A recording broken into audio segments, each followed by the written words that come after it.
It's Cash here from the Sweet Science Media, and I am joined, I'm pleased to say, by Ade Oladipo. Ade, how are you? Good, you know, brother. Good, excited to be here. Like, it's just crazy, like, to think that this is a job, and they send you around the world, like, these kind of events, and they're different, aren't they? Obviously, look, you've seen events in the UK. I'm lucky enough to have seen events all over the world, but this one, it's just different. Yeah. It's different all the time. So yeah, excited to be here. I was going to say, you mentioned it to us before. Look at us here in Saudi. Obviously, we're here in Riyadh for the big one. Anthony Joshua, Francis Ngannou. We spoke previously a few weeks back, well, a couple months back now, when all of this started happening. Tyson Fury was about, Ngannou happened then. Did you ever think that it would get to this stage where we would see Ngannou in against now Anthony Joshua after the Tyson Fury fight? No. I knew because of his performance that he's going to be there or thereabouts now. But honestly, I was thinking maybe a Chisora, maybe a step down, because at the end of the day, he's coming off a defeat. A good fight, and I know he still thinks he won, but the record books say he lost. And obviously, we were looking forward to AJ versus Wilder. That's what it was all about. If Wilder won, it was going to be AJ Wilder. I was going to get in the ring. I was going to do something with them. So in my head, AJ Wilder, and then I wasn't even thinking about what if Wilder doesn't win, because Wilder was going to beat Parker. But look, credit to Ngannou, man. This guy is cashing in. He's cashing in. I mean, he's openly spoke about the fact that he struggled when it comes to negotiating with the UFC. He took the gamble, risked it on a big contract, and now his last two fights, this guy's going to be making around $30 million. I mean, that's winning the lottery big time. 100%. And obviously now, we know it's a big fight. It's a massive fight.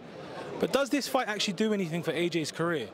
I know I've spoke to a few people and they say Tyson couldn't deal with him. If AJ deals with him in better fashion, but that's all hypotheticals, no? He's fighting someone essentially with no boxing experience. He's had one fight. I know he's fought the best in the world, but does it do anything for AJ? I know he's coming towards the end of his career, big money fights, but what do you think it does for him going forward? In terms of when we look back and we kind of look at the names on the resume, no. Like, no one's going to say, oh, he fought Klitschko, he fought Usyk, he fought Ngannou. You know, you're going to skip the Ngannou one, right? It's more of a fun fight for AJ.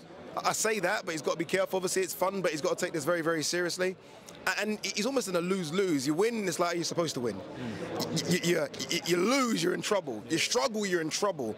So he's just got to go there, get the W, move on for the winner of Fury Usyk. But he's got to make sure he gets the W. The only good thing is you go for another fight camp with Ben Davison, you stay active, you get out there, you make some big money, grow some fans. I think that's probably the most important thing. Staying active, having a fight camp, and ultimately you are going in with a man that can fight. Maybe not boxing, but he can fight. So that's really all it is. It's not a big name on the resume, but a win at this stage of a career is a win. A loss is, there's no comeback from it. And if Ngannou wins... Oh my God, brother. And if it's a big if he wins, what happens to the world of boxing? Upside down. Yeah? It is upside down. And look, a lot of people have spoken about, I'm of an age where everyone talks about, oh, you know what, heavyweight division is not as good as it was in the 80s or the 90s. If Ngannou wins, that's almost true. It's true, because how can you go in there as a novice and put the lineal heavyweight champion on his backside and beat the number 3 ranked heavyweight? Ngannou can't win it. It shouldn't happen. If you transported Ngannou back to the 90s and 80s, he's not lasting rounds with Riddick Bowe, Lennox Lewis, Evander Holyfield, Mike Tyson. It ain't happening. So it shouldn't happen now. So AJ is almost like fighting for boxing. But look, Ngannou's story is crazy. Like, normally, obviously, you guys know I'm an AJ fan, and I always bat for AJ. But I love Ngannou so much. He's grown on me. His story is incredible. So it's almost like it's like two brothers fighting. I don't want it to say it's like black on black crime. I'm like, stop, stop now. What's happening here? But Ngannou's story is incredible, and it deserves a crazy ending. I just hope it isn't that kind of ending on Friday. We obviously do a bit of MMA work as well. So we've seen Ngannou come up from UFC ranks, getting up there, winning the heavyweight title. We've seen his story firsthand. What we were speaking about, funny enough, yesterday is that we noticed since he's come into the boxing realm, he's kind of come out of his shell. We don't know if it's Dana White that keeps these guys in their shackles, because like Mal said yesterday to me, he goes, he was seen as a big bad villain in the UFC. Big monster, knockout artist, doesn't talk a lot, just get in there and do the job. Whereas now, yesterday, obviously, at the press conference, he's going back and forth with Tyson Fury. He's doing his Conor McGregor stuff. Do you think that the boxing world has actually opened him up to show his personality and show us who he really is? Yeah, you almost... The biggest seller in the UFC is Dana White. Dana White will be the best promoter for you ever. Boxing doesn't really have that. He hasn't got that promoter behind him. Eddie's not his promoter. And Frank's not really going to speak for him. So you've almost got to do it yourself. You've got to be self-promoted. Not everyone can be Conor McGregor or Tyson Fury, but you need to try and do something. And plus, he's confident now. Like, you know, a few million in the bank will make you change your ways a little bit. It will. And also, what he did against Tyson Fury, he would have gone into that fight a little apprehensive, like, you know, I'm talking this, but can I really deliver? For what he did against Tyson Fury, he's now walking around like the baddest man on the planet. And there's an element of, he knows, if this is a street fight, everyone's dead in this room. Yeah. Like, he knows that as well, and that alone gives you the confidence. Look what he said to Tyson Fury the other day. You're lucky that boxing has rules. Yeah, exactly. Because if this was a no rules thing, you're in my world. Yeah, and I think he walks around confident like that as well. Like, I would destroy everyone on this top table. And maybe you don't really have that in the UFC. So, look, again, he's an incredible person. And also, maybe at the time of the UFC, English obviously isn't his first language. He's getting a bit more comfortable with that as well. But incredible person, incredible journey, crazy journey. And even if he loses, I think the journey still continues because there's so many names now. Like Ngannou versus Zhang. Yeah. Dillian White's back. Yeah. Ngannou versus White, but there's so much for him out there. Chisora's floating about. You could see Chisora in there with him. Chisora's here. Chisora is here. Is he here? Before I say something, no, he's not here. He's not here yet, but he will get here. He will get here. There's so much, there's so much. You said, obviously, because it's boxing rules, most of the people around here are safe from him. It is boxing rules. So what happens tomorrow night? AJ fights on the back foot, uses his jab, uses all that experience. You know what it is? AJ with Derek James in his corner, way more aggressive. And he would, like Errol Spence, want to fight on the front foot. I think Ben Davison and Lee Wiley are so smart when it comes to game plans. I think in their thinking, just get the W, get the money, and we move on. Okay. So I think AJ boxes him. Ngannou gets tired down the stretch. AJ stops Ngannou 7-9. I think gets rid of him. But I don't think it's through.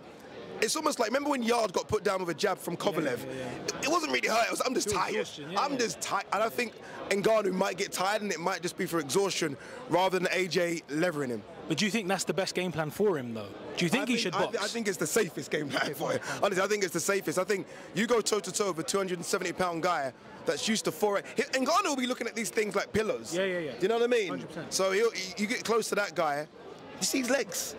And AJ's used to bullying people. There's no bullying in Ngannou. There's no. So just stay on the back foot, left hand, right hands, and when it's safe to, land that right hand and run. And just win it on points and go home with the money. Just before we let you go, first half of the Champions League was done. I know you're a football fan. Real Madrid gone through, PSG gone through, Man City. Everyone that should have gone through basically went through. Yeah. Before you go, I'm an Arsenal fan. Put me out my misery. Are we going to beat Porto at home? Surely. You think so? Sure. You know, Arsenal's a weird one, you know, because I'm 42.